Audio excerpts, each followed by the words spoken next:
محبت اسی چیز کا نام ہے کہ آج 1 برس ہوا ہے، سال کے 360 دن گزر چکے ہیں، 12 ماہ گزر چکے ہیں، لیکن ان کے بیٹوں کو وہ تاریخ آج بھی یاد ہے۔ اس چیز کا نام محبت کا پیغام ہے۔ اور جو اپنے والدین کی تاریخ کو بھولتے ہیں تو پھر ان کی محبت کی پہچان نہیں۔ آج تو بات یہ ہے کہ اپنے باپ کی قبر یاد نہیں رہتی کہ میرے والدین دفن کہاں ہیں، والدہ کی قبر یاد نہیں رہتی میری والدہ محترمہ دفن کہاں ہے۔ اور یہ تو پیارے مرنے کی بات ہے۔ حیات زندگی میں کچھ ایسا ماحول پیدا ہو جاتا ہے کہ جو بڑے بوڑھے والدین کے گھر آنے سے نفرت پیدا ہو جاتی ہے۔ نفرت کس کے آنے سے؟ والدین کے آنے سے۔ اور بعض مقام پر ماحول ایسا پیدا ہوتا ہے کہ ان کے لیے جس جاگیر کو، جس جگہ کو، جس سمپتی کو انہوں نے اپنے خون سے سینچا ہو، اپنی محنت و مشقت سے اپنی اولاد کے لیے حاصل کی ہو، اپنی اولاد کے لیے جوڑا ہو، اپنی اولاد کے لیے خزانہ بنایا ہو، آج اسی جگہ میں، اسی سمپتی میں، اسی بلڈنگ میں، اسی کمرے میں ان کے لیے 1 4 انگل کی جگہ تک نہیں۔ قرآن میں تو رب نے کہا تو اور تیرا مال تیرے باپ کا ہے، مصطفیٰ نے فرمایا تو اور تیرا مال تیرے باپ کا ہے، جس کا سب کچھ ہے اسی کا آج کی سمپتی میں کچھ بھی نظر نہیں آتا۔ پیارے عزیز دوستو، جو والدین اپنے آنچل کو پھیلا کر، اپنی پیشانی کو سجدے میں رکھ کر اپنی اولاد کی عمر کی درازی کی دعائیں کرتے تھے، جو والدین اپنی اولاد کی تکلیفات سے محفوظ رہنے کی سردیوں کے موسم میں سجدے کو پیشانی میں رکھ کر دعا کرتے تھے، جو والدین اپنے خون اور پسینے سے کمانے کے بعد اپنی اولاد کو خوش دیکھنے کی کوشش کرتے تھے، آج وہی اولاد ایسا منظر بن چکا ہے، ایسا ماحول ہو چکا ہے کہ وہی اولاد ان کے مرنے کا انتظار کرتی ہے۔ غور کرو، یہی زندگی ہے، یہی اولاد ہے، یہی والدین ہیں۔ ایک طرف تو والدین دعا کر رہے ہیں، اے میرے معبود میرے بیٹے کی عمر دراز فرما، ماں دعا کر رہی ہے، اے خالق کائنات میں تیرے بزرگوں کا واسطہ دے کر تجھ سے دعا کرتی ہوں کہ میرا بیٹا بیمار ہے، اسے شفا کاملہ عاجلہ عطا فرما دے، اے معبود میری عمر کم کر دے مگر میرے بیٹے کی عمر کو دراز فرما دے۔ آج وہی اولاد اپنے والدین کے مرنے کا انتظار کرتی ہے۔ کہیں گے مولانا عقل سے بات کرو، بات سمجھ میں نہیں آتی ہے۔ کون سی اولاد ہوگی جو اپنے والدین کے مرنے کا انتظار کرے گی؟ کون سی ایسی اولاد ہے جو مرنے کا انتظار کرے گی؟ پیارے عزیز دوستو، سمپتی میں والدین کا حصہ نہ رکھنا یہ مرنے کا انتظار کرنا ہے۔ والدین کے لیے ان کے کھانسی کی آواز کانوں میں تکلیف دینا یہ ان کی موت کا انتظار ہے۔ پیارے عزیز دوستو، اپنے گھر آنے سے والدین کو منع کرنا یہ ان کی موت کا انتظار ہے، ان کو تکلیف دینا یہ ان کی موت کا انتظار ہے، ان کے حصے پر جھگڑنا یہ ان کی موت کا انتظار ہے۔ جس جائیداد کو اس نے اپنے خون سے سینچا تھا اس جائیداد میں اسے حصہ نہ دینا ان کی موت کا انتظار کرنا ہے۔ میری بات کو دل کی گہرائیوں میں جگہ دو، 5-10 منٹ کی بات ہے، مختصر وقت ہے، بات تو مجھے قربانی کے موقع پر کرنا تھی لیکن اس ٹاپک اس لیے بدل دیا گیا ہے کہ یہ والدین کی برسی کے موقع پر بات کہنا ہے۔ اور آج سب میں زیادہ خامیاں جو ہمارے اندر موجود ہیں وہ والدین کی نافرمانی کی وجہ سے ہیں۔ کیا ہمارا معاشرہ مردہ ہو چکا ہے؟ کیا ہماری عقل کھو چکی ہے؟ کیا ہم نے انسانیت کو بیچ دیا ہے؟ کیا ہم نے شریعت کا سودا کر دیا ہے؟ کیا ہم نے قرآن کو حقارت کی نگاہ سے معاذ اللہ دیکھا ہے؟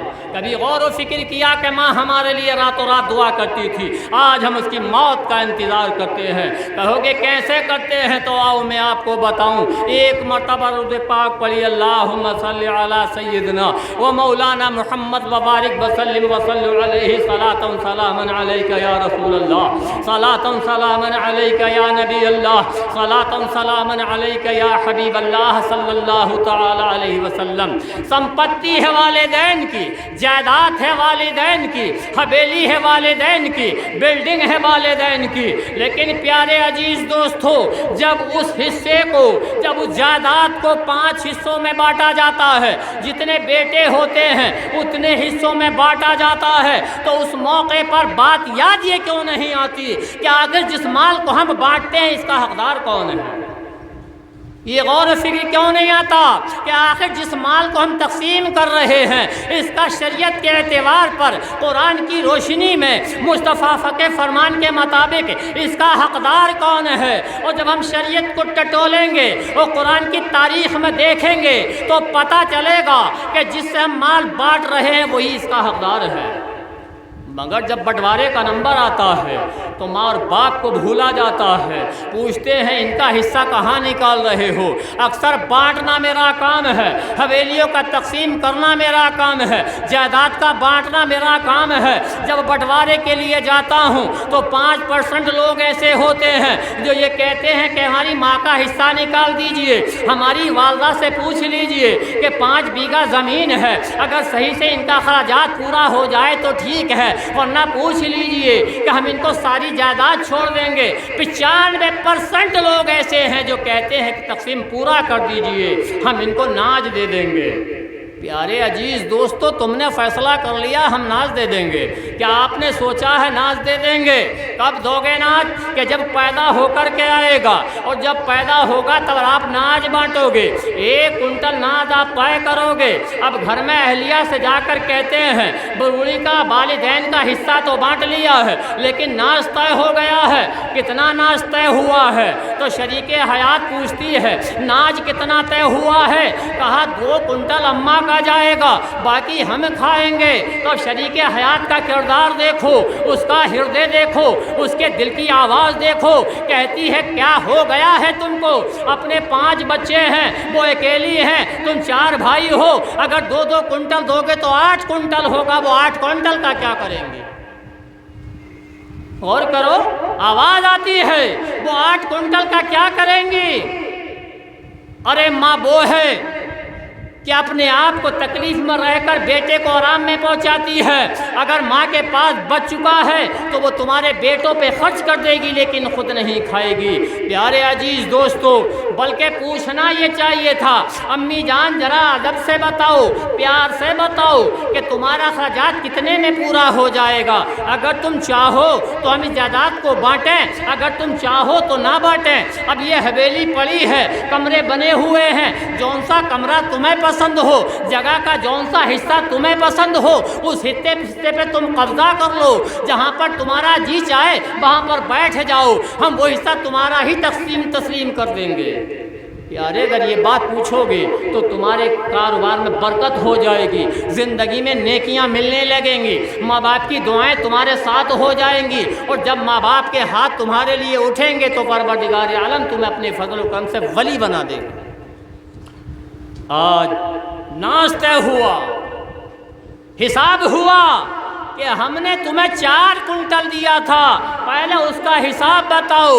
اب بچی آ رہی ہیں، مہمان آ رہا ہے، بھائی کے گھر بیٹھا، اب دیکھ رہی ہیں بڑھیا ہی پکائے گی، بڈھے ہی پکائیں گے، کیوں؟ تم پر حق ہے؟ کہا نہیں، میں 5 کنٹل دے رہا ہوں، مجھ پر اس کا کوئی حق نہیں ہے۔ ہم نے ضمیر سے پوچھا کہ آخر جو ہم نے جملہ بولا کہ 5 کنٹل دے رہا ہوں، تو نے کتنا خرچ کیا تھا؟ تو نے 5 کنٹل 280 دن کے لیے دیا تھا، 500 کلو 280 دن کے لیے دیا تھا، اور تو نے کتنا خرچ کیا ہے؟ غور کر، جب اپنی اہلیہ کے لیے، اپنی شریکہ حیات کے لیے لباس لینے چلا تھا تو ماں کی یاد نہیں آئی تھی، باپ کی یاد نہیں آئی تھی، کیوں؟ اور جب باپ لباس لینے کے لیے چلا تھا، اور جب باپ اپنے کپڑے خریدنے چلا تھا تو اپنا لباس نہیں خریدا تھا، پہلے اپنی اولاد کے لیے بچوں کے کپڑے خریدے تھے۔ آج ہم